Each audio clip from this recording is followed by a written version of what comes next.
your authority to mold them, to shape them emotionally and in maturity to be prepared for life.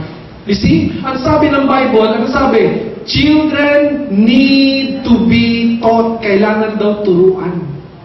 Hindi kaibigan lamang, kundi turuan. Train. Let's read that again. Train up a child in the way he should go. And when he is old, he will not depart from it. So the next question is, how do you train a child? Can you train a child by just telling him one time? Is one-time information enough? No. That is why our title for today is creating a what? A culture. A family culture. Right? The word culture comes from kultura. Right?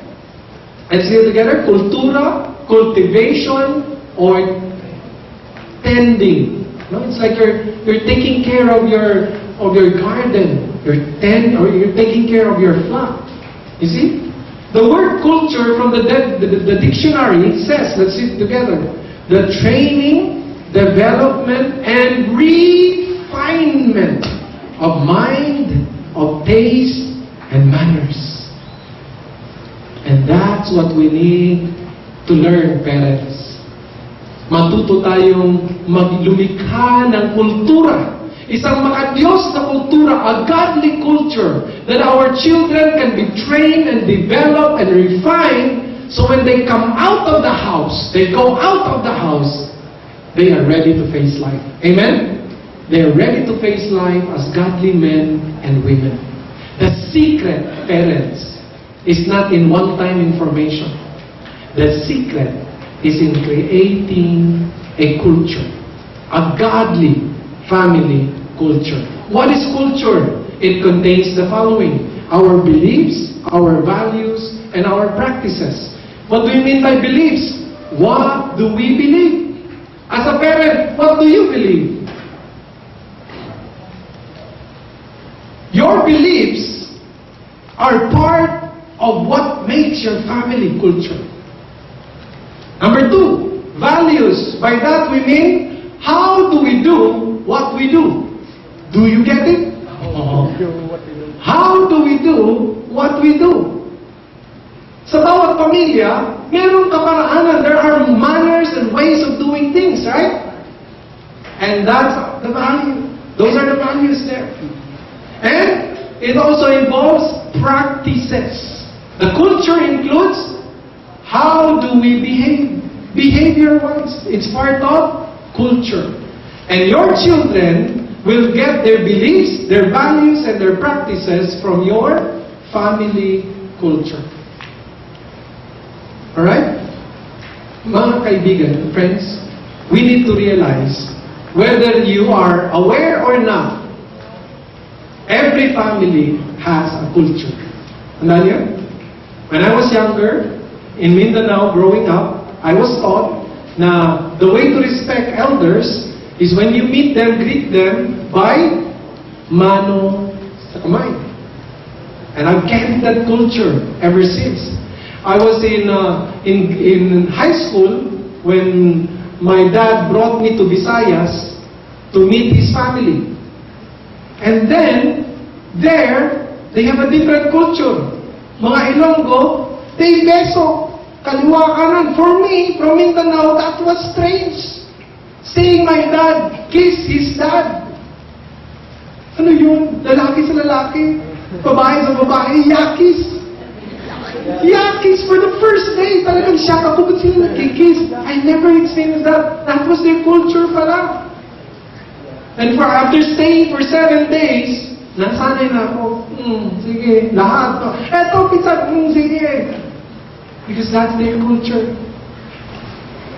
A couple of years ago, I led a Bible study sa Las Piñas. There was this one woman who lived in Belgium, Europe, and she joined our Bible study. And when she met me, so you're Pastor Joe. She kissed me also. 1, 2, 3, pangatlo!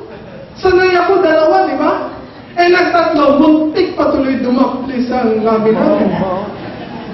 Buti na lang, wala si LB. Tatlong beses na mga. So, ever since I know her now, hindi na ako magagalaw. Ayan, yes, good morning. 1, 2, 3. Mahirap na. That's their culture. Every family has a culture. May mga pamilya that every dinner, they eat together. No one is supposed to be doing something when they eat together. That's their culture. So what we're talking about here is, if you want to develop and train your kids, you must consciously create a what? A family culture. And not just any culture, a godly culture. Right? And that's what we are instructed to do. That's what train up a child in the way he should go means. Hindi ibig sabihin na, you teach one time and then forget about it. You have to create a family culture. Now, the question is, how? How do we create a family culture? From Deuteronomy. Let's read together. Chapter 6, verses 6 to 9. Everyone? You must commit yourselves wholeheartedly to these commands. Teka, sandali lang. What was our lesson last Sunday? If you want to be a spiritual champion, you must learn to what? Commit yourself totally, fully, completely to what? To God's purpose for your life. Amen? So here we pick it up. Ano sabi dito sa training on how to be a godly parent, creating a godly family culture? You must commit yourselves wholeheartedly to these commands I'm giving you today. Once you do the commitment, let's go to the next verse. Repeat them again and again to your children. Let's continue. Talk about them when you are at home and when you are away on a journey.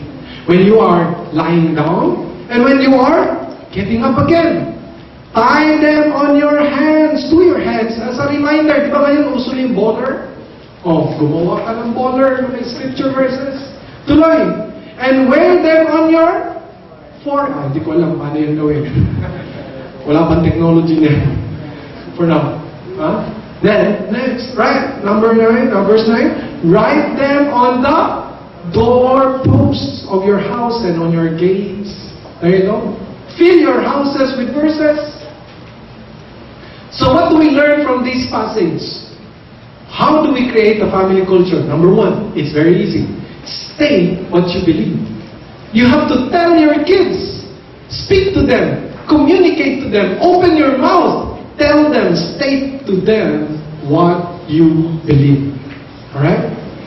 Do not say, Pastor, hindi ko natuturuan mga anak ko. Bakit? Nakikita na nila sa gawa ko. That's not enough. You have to speak it. You have to state what you believe. Look at what the passage says. Repeat them again. What does it mean? Repeat them. Tell them. Talk about them. Speak it. Okay? Does God speak to us today?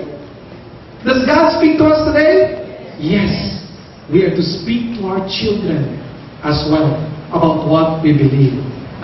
For example, God says, do not steal. Huwag magnakaw. We are supposed to tell our children, in this house, in this family, stealing is not acceptable behavior. You must speak it out.